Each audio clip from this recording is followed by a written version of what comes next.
Hey, what's up guys? Last time we added tests for the registration feature. You can see that we have no reds when it comes to the registration views. Now we want to go ahead and test all these other lines that are in the login view. To start, we basically need to start out with, if we can see the page, it should be very easy. So to do that, we need a class login test. We can import from our base test because it gives us access to our testing utilities that come from test case. Here we can do test.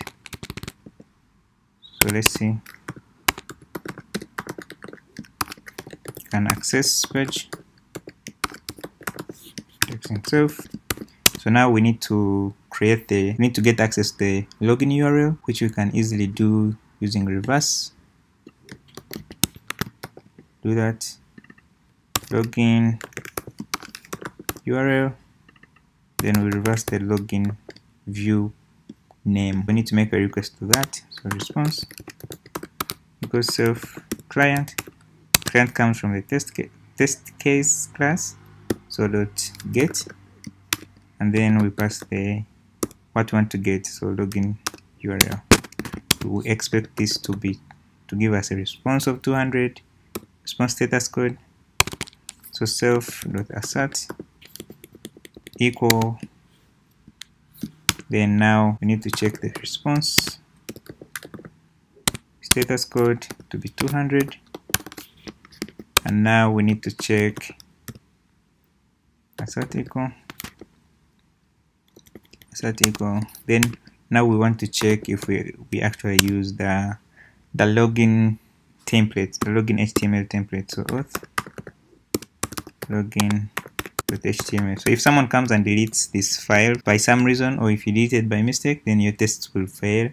So you can know at an earlier stage and have it fixed. So if we run the tests again, it fails, which is pretty good, meaning there's something we need to cross-check. It's telling us 200 is not equal to, okay, so we need to assert template used here.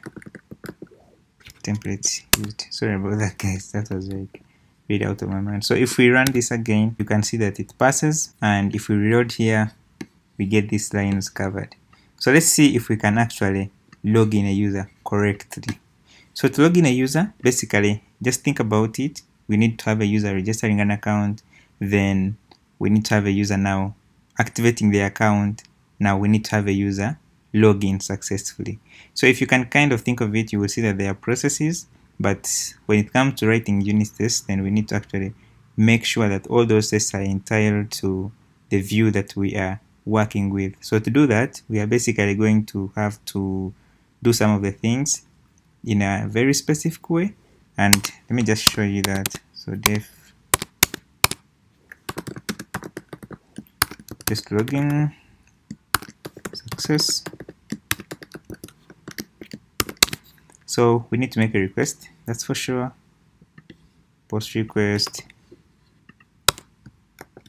First thing we need to do is create a user. So we can create a function to create a user and then reuse it. But what I'm going to do basically is use what is here. So we are creating a user like that.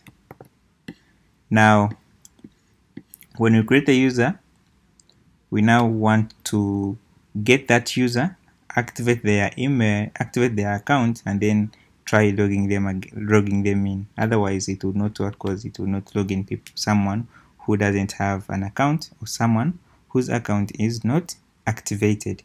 So when we run tests, basically it cleans out the database. So when a test runs again, it recreates it and then adds that data for that specific test. So meaning at this point we have created a user in a database, so we can get that user. So user equals, we need to import user. So from Django.contrib.auth.models import user. Now we can use this to get the first user. So user.objects, we can actually do .filter. Let me show you how we can filter by email. So email. Now we can do email equals self.user. Then to get the email since the dictionary, we can do email from here. Okay, so that will give us all the users that have this email, but we basically want to have one, so we can do first on it to return one. So now we have a user, we can activate this user. So user.isActive equals now true. Let's save the user.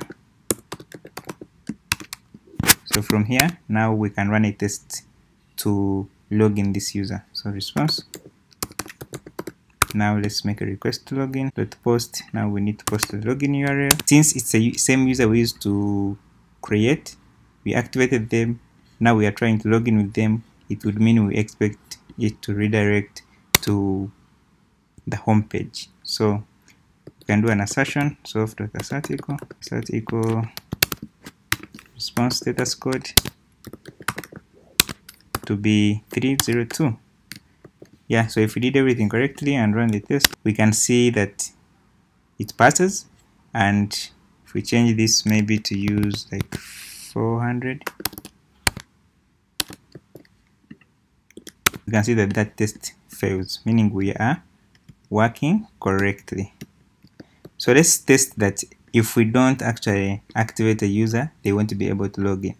So let me just get this test, then we'll look over it slowly. So test can't log in. I'm going to call it with unverified email. And just what I'm going to change here is remove this step here. So this would mean we are trying to create a user that's not verified. If we could check our report, we can see that it actually runs all these lines, authenticates, but when the email is not verified, meaning it's not going to actually run this because it won't give us a user. So if the email is not verified, basically this should also pass. So now if we come, this should be 400, actually 401, because that's what we do here. So we need to check for 401.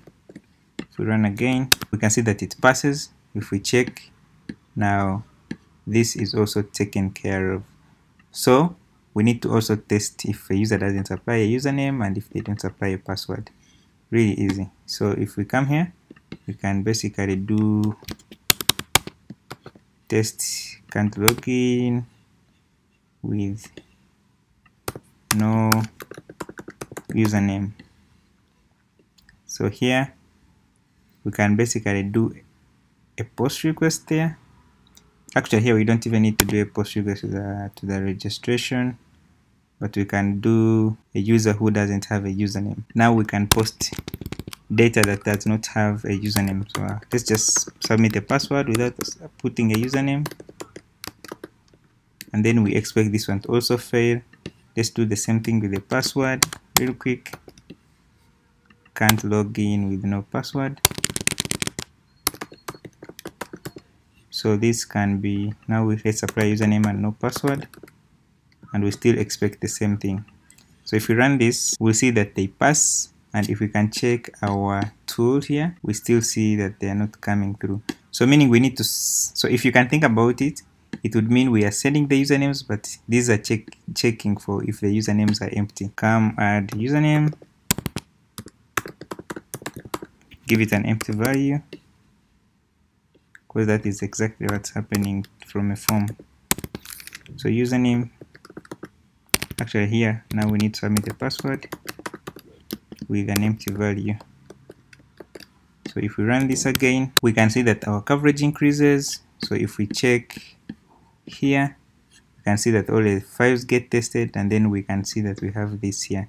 So now this is one of the most important things about adding tests to your code. You can actually tell that this line here is not being used at all. It's not doing anything. So we may as well go and refactor it out. So if we could come to our login,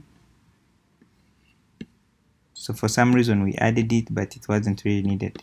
So if we remove it and run tests again, run again, everything is still working and our code makes better sense now, honestly. So I'm going to commit these changes because we've spent a lot of time on one branch and we're not actually moving ahead with Git. So I'm going to commit them. git commit -m. Then I'm going to add a commit, maybe tests, added some tests. Let's push it. It's going to go to the same branch, which is fine. And now let's go up to GitHub, and I'm just going to create a pull request real quick. Okay, yes, let's create. Let's see if Travis will run those tests. So now in this case, what would happen basically is Travis will try to run those tests again to ensure that they also pass in the build, and only then they can be accepted on GitHub, because we'll be sure that they don't break any of the existing functionality. We will check the change files. Let's see. Yeah, so basically you can see that we have the idea files.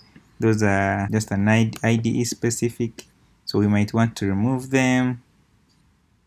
So let's actually do just that. So to remove files on Git, to remove files from Git itself, we do git remove -r for recursively removing all of them. Then we want to remove them from Git, so --cache, then the name, the idea. So that removes everything. We can now add again, commit it. Maybe we do like cleaned out files. So if we check, let's see if there's anything else we can improve. Okay, so this is going away. All idea files are going away. Yeah, so that should do. So we can do a push. But let's first check how far the tests have gone. So we can see that all of them passed. Yeah, so now we can push, wait for it to pass, and then we can then merge it. So it's saying, okay, we have already pushed it. So let's go ahead and merge it, then we can continue from there. Merge it. We are good. So I'm going to stop the video here. If you're new here, please like and subscribe. In the next video, we will basically add coverage reporting to see how much of coverage we have here and add a badge for it. I'll see you guys in the next video. Thanks for watching.